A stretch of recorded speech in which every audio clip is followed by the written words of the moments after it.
talk about Toledo a little bit? I mean, they pretty much only played 3 post guys the whole game, and they lost 12 straight. A lot of freshmen. I mean, what did you see from them tonight?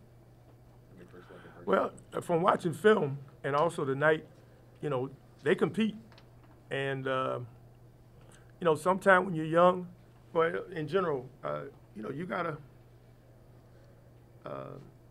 go through some growing pains, and you learn to persevere.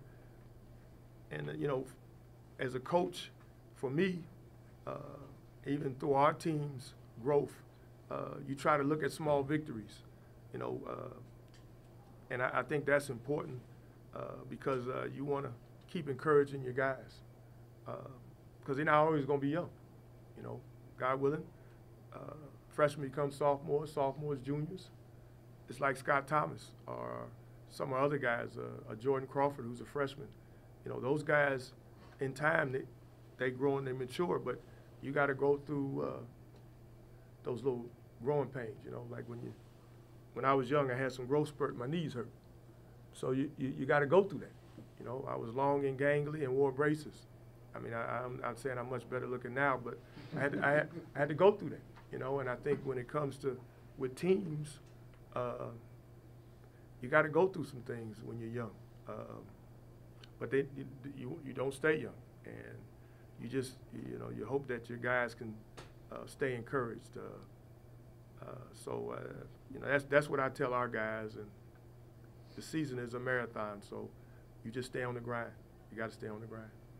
Coach Orr, on Saturday, you were disappointed not only in the loss, but more that your guys didn't, like you say, grind and scrap the whole game. Didn't seem like they wanted it more. Did you think that they wanted it more today, and how did they show it? Did you say you were disappointed? Or No, I was said disappointed? In the press conference you seemed okay. disappointed. I thought you said you were disappointed. I was too.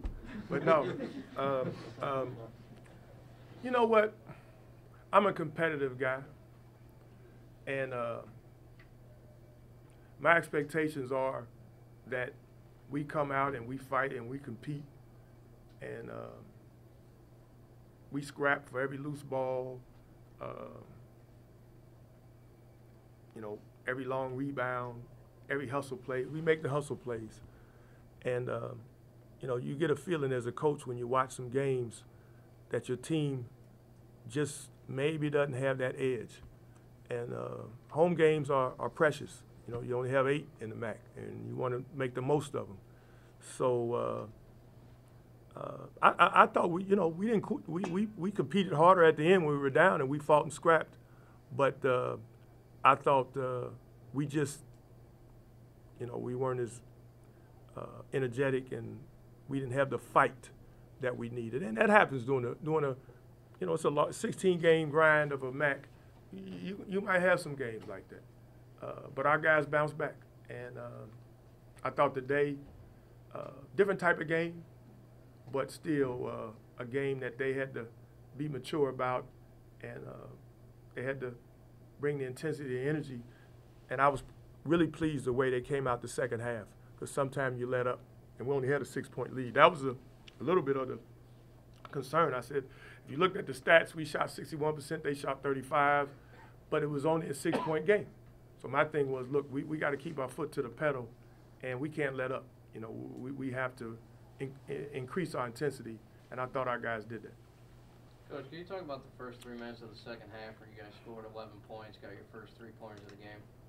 Hey, if you can score, get threes, and get stops on the other end, that's where you get your separation. And I thought that was the difference in the game, those first 3 minutes. And we talk about the first 3 minutes, but it really, probably the offensive end was more important for once than the defense, because we hit threes.